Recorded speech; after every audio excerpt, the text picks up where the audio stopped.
हुकूमत का चीनी की बढ़ती कीमत पर एक्शन। एक्स मिल कीमत 165 रुपए फी किलो मुकर्रर। हुकूमत और शुगर इंडस्ट्री के दरमियान मामला तय। वजारत ग़ज़ाई तहफ़्फ़ुज़ के मुताबिक शुगर मिल्स के साथ चीनी की एक्स मिल कीमत मुकर्रर हो गई। तमाम सूबाई हुकूमतें इस फैसले की रोशनी में आवाम को सस्ती चीनी की दस्तियाबी यकीनी बनाएं। मुख्तलिफ शहरों में चीनी की कीमत 200 रुपए फी किलो को छू गई थी। हुकूमत ने मार्च में चीनी की कीमत 140 रुपए फी किलो मुकर्रर की थी।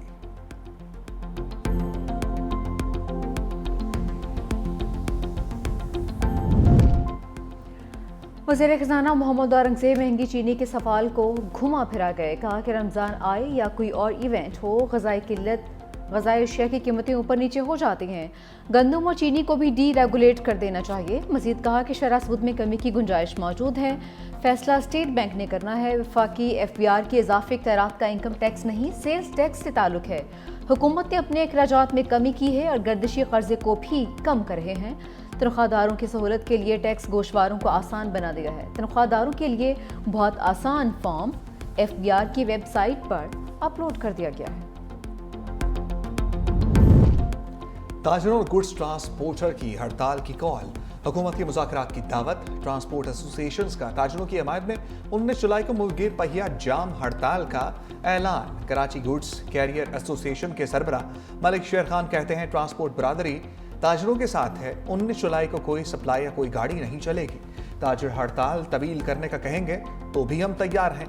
वज़ीर ख़ज़ाना फौरी तौर पर मामला तस्लीम करें तो हड़ताल वापस ले लेंगे। वज़ीर ख़ज़ाना मोहम्मद औरंगज़ेब की ताजरों को मुज़ाकरात की दावत। कहा 19 जुलाई की हड़ताल से मुतल्लिक तमाम चैम्बर्स और एसोसिएशंस का मौक़िफ़ भी सुनेंगे और अपना मौक़िफ़ भी समझाएंगे। तमाम चैम्बर्स को मौजूदा कानून के हवाले से पढ़कर आना चाहिए। वज़ीर आज़म की ज़ेर सदारत इजलास में टैक्स निज़ाम शफाफ बनाने के लिए अहम फैसले। टैक्स गोशवारे का आसान और उर्दू में होना खुशाइन करार दिया।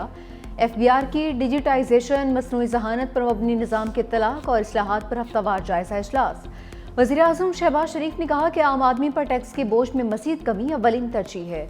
मसनूई ज़हानत से टैक्स असेसमेंट निज़ाम बड़ी कामयाबी है। FBR के इक़दाम काबिल सत्ताइश हैं। नए आसान टैक्स गोशवारों से तनख्वाहदार तबका सबसे ज़्यादा मुस्तफ़िद होगा। टैक्स इस्लाहात में आम आदमी की सहूलत पर तवज्जो मरकूज़ की जाए। FBR की तमाम इस्लाहात की शफाफियत के लिए थर्ड पार्टी वैलिडेशन यकीनी बनाई जाए। स्टॉक मार्केट की आउट क्लास परफॉर्मेंस। 1,36,000 की हद भी पार। कारोबार के दौरान 2,200 पॉइंट्स का इजाफा। 100 इंडेक्स 1,36,502 की सतह पर बंद। वज़ीर आज़म शहबाज शरीफ का स्टॉक मार्केट में तारीखी बुलंदी पर इजहार मुसर्रत। कहा मुल्क मौशी इस्तेहकाम के बाद मौशी तरक्की की राह पर गामजन हो चुका। हालिया मुस्बत मौशी अशारिये हुकूमती पॉलिसियों की समत दुरुस्त होने के अक्कास हैं। तहरीक इंसाफ में अंदरूनी इख्तलाफात। बैरिस्टर गोहर मुतहर्रिक, शेख वकास अकरम और आलिया हमजा के दरमियान लफ्जी नोकझोंक। चेयरमैन PTI बैरिस्टर गोहर ने दोनों रहनुमाओं को बयानबाजी से रोक दिया। ज़राए के मुताबिक बैरिस्टर गोहर का दोनों रहनुमाओं को टेलीफोन। कहा कि आपकी बयानबाजी से पार्टी की साख को नुकसान पहुंच रहा है। कोई मसला है तो मुझे बताएं। दोनों रहनुमाओं ने आइंदा बयानबाजी ना करने की यकीन दहानी करवाई है।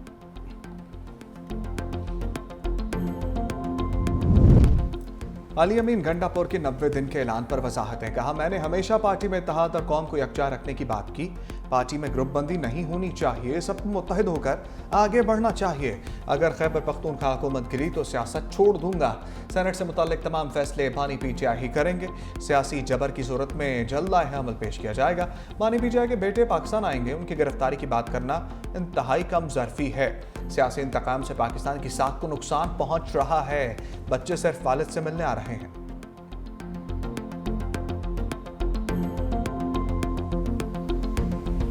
जब आपका भाई कौमी असेंबली का कैंडिडेट बन रहा था, उस वक्त तो जमीयत उलमा इस्लाम बाइकाट पर थी, तो मुकाबला ही नहीं हुआ। किसकी जमानत जब्त की आपने? और वो कहते हैं कि जी मेरा चैलेंज है कि मैं कैमरे लगाऊंगा, खर्चा भी मेरा होगा और मेरे साथ मुकाबला कर ले मौलाना फजलुर रहमान, मेरे साथ मुकाबला कर ले। मौलाना फजलुर रहमान वो मौलाना फजलुर रहमान है जिन्होंने आपकी पार्टी को इक्तदार के ऐवानों से घसीटते हुए बाहर निकाला और रोड पर खड़ा कर दिया। मौलाना के भाई ज़ियाउर रहमान को गंडापुर का चैलेंज कबूल। कहा कि अपने भाई से इस्तीफा दिलवा कर उनका मुझसे मुकाबला करवाओ। आपके अंदाज़े गुफ्तगू से मालूम हो चुका कि आपके जाने का ज़माना आ चुका है। जल्द खैबर पख्तूनख्वा के अवाम को करप्ट हुकूमत से छुटकारा दिलवाएंगे। अली अमीन गंडापुर के भाई उमर अमीन गंडापुर का भी रद्द अमल। बोले ज़ियाउर रहमान को अपनी सियासी कद काट का अंदाज़ा होना चाहिए। मेरे भाई के साथ मुकाबला आपके बस की बात नहीं। नौकरियां बेचने का रिकॉर्ड रखने वाले हमें अखलाकियात का दर्स न दें।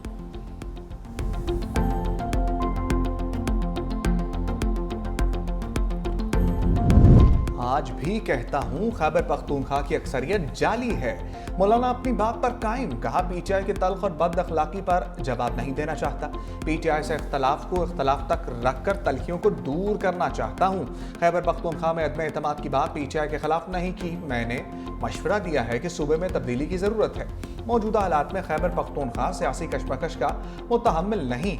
मैंने पीटीआई के अंदर तब्दीली लाने की बात की है। पीटीआई की हुकूमत कायम है, अदालत ने तस्लीम भी किया है। मजीद कामदार इस बिल पर हुकूमत इत्तेहाद की बदनीयती जाहिर हो चुकी।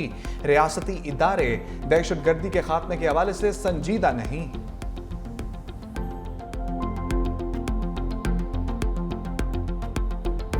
ईरान और इराक जाने वाले ज़ायरीन के लिए बड़ा इक़दाम। 1 जनवरी के बाद पाकिस्तानी ज़ायरीन इनफरादी तौर पर इराक नहीं जा सकेंगे। ज़ायरीन के लिए ग्रुप ऑर्गेनाइजर्स के तहत ही इराक जाया जा सकता है। ईरान ने पाकिस्तानी ज़ायरीन के लिए वीज़ा फीस ख़त्म कर दी। वीज़े का इजरा 1 से 16 सफ़र तक जारी रहेगा। पाकिस्तान, ईरान और इराक का मुश्तरका वर्किंग ग्रुप बनाने का फैसला। तेहरान में तीनों ममालिक के वज़राए दाखिला की सह मुल्की कॉन्फ्रेंस। वज़ीर दाखिला मोहसिन नकवी कहते हैं ऑर्गेनाइजर्स ग्रुप इराक जाने वाले ज़ायरीन के वतन वापसी के जिम्मेदार होंगे। ग्रुप ऑर्गेनाइजर्स सिस्टम से गैर कानूनी इराक जाने के रुझान का खात्मा होगा। इराक और ईरान भी पाकिस्तान के इस नए निज़ाम के साथ हैं। मज़ीद कहा कि पाकिस्तान ने ईरान पर हमले की खुलकर मजम्मत की।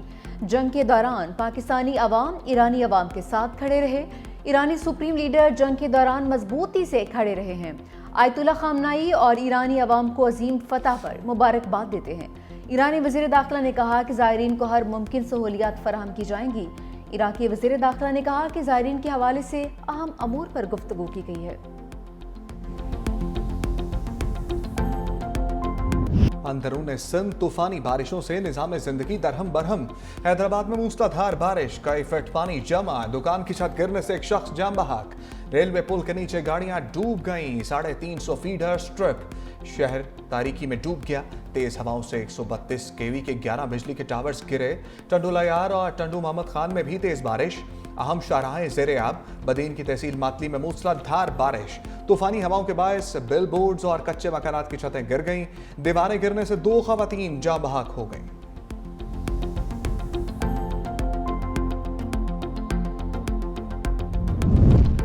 वज़ीर आला सिंध मुराद अली शाह का हैदराबाद की सूरत हाल पर नोटिस। मेयर हैदराबाद से राबिता। बारिश के पानी के फौरी निकास के लिए इक़दाम की हिदायत। मेयर हैदराबाद ने कहा कि फीडर स्ट्रिप होने के बायस निकासियाब में रुकावट आ रही है। वज़ीर आला ने पंपिंग स्टेशन की बिजली बहाली के लिए सूबाई वज़ीर तवानाई नासिर हुसैन शाह को हेस्को हुकाम से राबिता करने की हिदायत कर दी।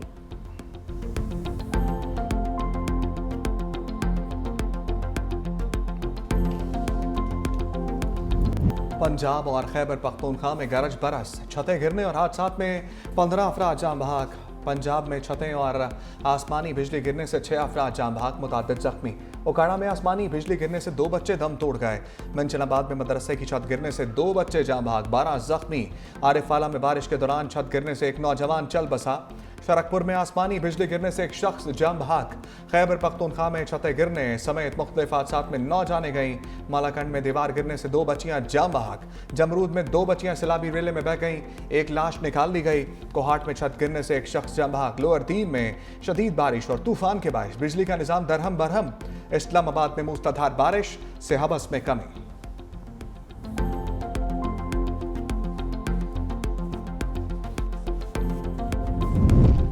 सिंध में 21 लाख मौसमियाती तब्दीलियों से महफूज घर बना रहे हैं। चेयरमैन पीपल्स पार्टी बिलावल भुट्टो कहते हैं सिंध का ये प्रोजेक्ट दुनिया का सबसे बड़ा हाउसिंग मंसूबा है। प्रोग्राम लोगों को बाइज्जत जिंदगी की तरफ ला रहा है। ये रिहायशी प्रोग्राम सिंध के लोगों की जिंदगियों को बहाल कर रहा है। फख्र है हम अपने वादे, रोटी, कपड़ा और मकान को अमली जामा पहना रहे हैं। पाक भारत जंग तिजारत के जरिए रुकवाई। अमेरिकी सदर डोनाल्ड ट्रंप ने एक बार फिर क्रेडिट ले लिया। नेटो सेक्रेटरी जनरल के साथ मीडिया से गुफ्तगू में कहा, पाकिस्तान और भारत दोनों एटमी ताकतें हैं, दोनों मुल्कों के रहनुमा जबरदस्त हैं।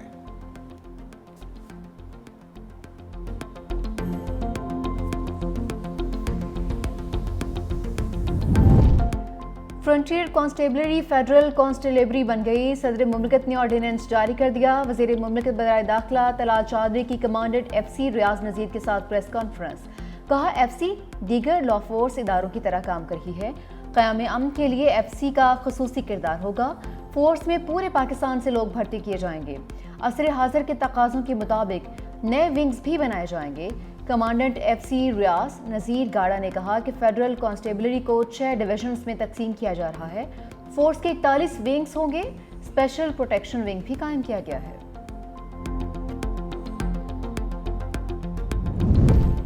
पाकिस्तान मेरी टाइम की बड़ी कार्रवाई, बड़ी मिकदार में मनशियात पकड़ ली। वज़ीर सिंध मुकेश कुमार चावला ने मीडिया से गुफ्तगू में कहा, तकरीबन 6 से 7 अरब रुपए मालियत की मंशियात पकड़ी गई, जिनमें 100 किलो आइस, 500 किलो चर्स और 2100 के करीब शराब की बोतलें शामिल हैं। कुछ लोगों को अजरक फोबिया हो गया। सिंध की नंबर प्लेट पर अजरक ही प्रिंट होगी।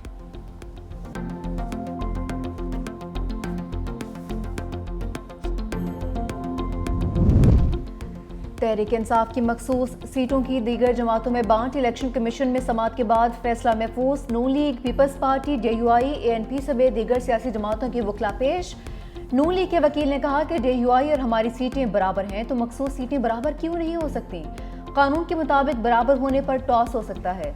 हम बराबर होने पर टॉस करने की इस्तदा करते हैं। वकील कामरान मुर्तजा का कहना था कि जो मखसूस सीटों वाली एक्सरसाइज हो चुकी है वो रिवर्स नहीं हो सकती।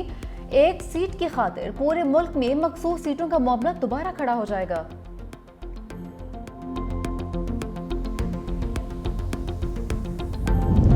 वज़ीर आला पंजाब मरीम नवाज का अवामी रिलीफ के लिए बड़ा इक़दाम। Punjab regulatory and enforcement authority का बाज़ाब्ता क़याम अमल में आ गया। मरीम नवाज का तजावुज़ात, मुनाफाखोरी, ज़ख़ीरा अंदोज़ी, हरासमेंट के खिलाफ बिला तफरीक कार्रवाई का ऐलान। कहा, डर कर रहने वाला मेरे लश्कर में नहीं रह सकता। पंजाब के अवाम की खिदमत मेरा फ़र्ज है। पीरा और सिर्फ एक फोर्स नहीं बल्कि इनकलाब होगा। वज़ीर आला पंजाब मरीम नवाज की CCD की कारकर्दगी की भी तारीफ।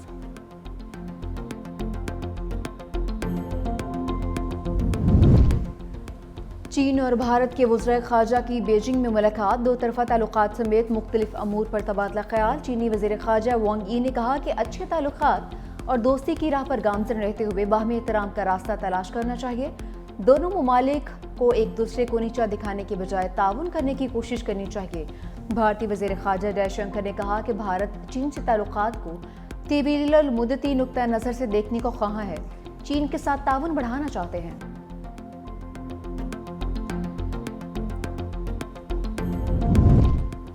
गजा में सेऊनी फौज ने इंसानियत के परखचे उड़ा दिए। पानी के इंतजार में खड़े फलस्तीनी बच्चों पर फ़िज़ाई हमला। 6 बच्चों समेत 14 अफराद मौत के आगोश में चले गए। गजा में पानी के हसूल के दौरान अब तक 700 से ज़ायद अफराद शहीद हो चुके।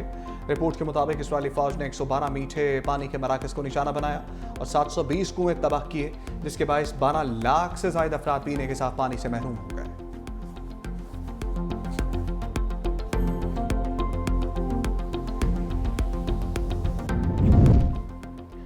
इटली से गजा के लिए एक और इमदादी कश्ती रवाना। कश्ती में तकरीबन 15 बैनुल-अक़वामी कारकुनान सवार। इंसानी हमदर्दी के तहत अद्वियात, खुराक, तिब्बी सामान और बच्चों के लिए ज़रूरी अशिया भी शामिल। मिशन फ्रीडम फ्लोटिला को कोलिशन के तहत तरतीब दिया गया है।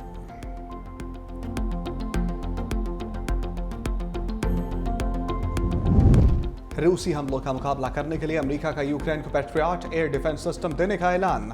अमेरिकी सदर ट्रंप ने कहा कि यूक्रेन को रूसी हमलों का मुकाबला करने के लिए पैट्रियट मिसाइलों की सख्त ज़रूरत है। मजीद बोले पुतिन 50 रोज़ में अमन मुआहदे के लिए रजामंद ना हुए तो 100% टैरिफ आयद करेंगे। रूसी सदर से सख्त नाखुश और मायूस हैं। पुतिन ने बहुत लोगों को धोखा दिया।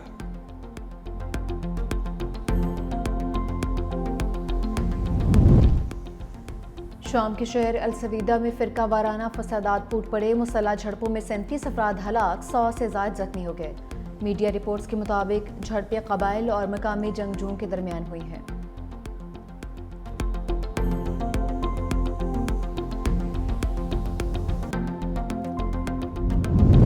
स्पेन के मुख्तलिफ शहरों में 5.3 शिद्दत का ज़लज़ला। ज़लज़ले के शदीद झटकों से अल्मेरिया एयरपोर्ट की छत गिर गई, मुतादिद इमारतों को भी नुकसान पहुंचा।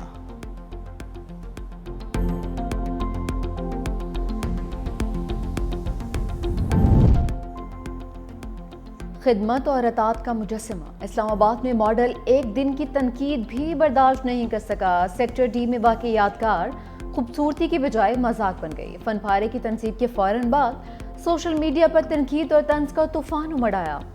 सारिफीन ने इसके गैर रिवायती डिज़ाइन और फ़न तामीर के मयार पर सवालात उठाए। कुछ ने उसे नामुनासिब और बदज़ौक़ी की मिसाल करार दिया। मंसूबा पल में बना और पल में गिरा दिया गया। मंसूबे का आइडिया किसका था? आवाम का सवाल। एशिया कप के बाद जूनियर हॉकी वर्ल्ड कप के लिए भी पाकिस्तानी टीम भारत ना भेजने का फैसला। पाकिस्तान और भारत की टीमें एक ही पूल में शामिल हैं। जराये के मुताबिक हॉकी के अलावा भी किसी टीम को भारत में खेलने के लिए एनओसी जारी नहीं होगा।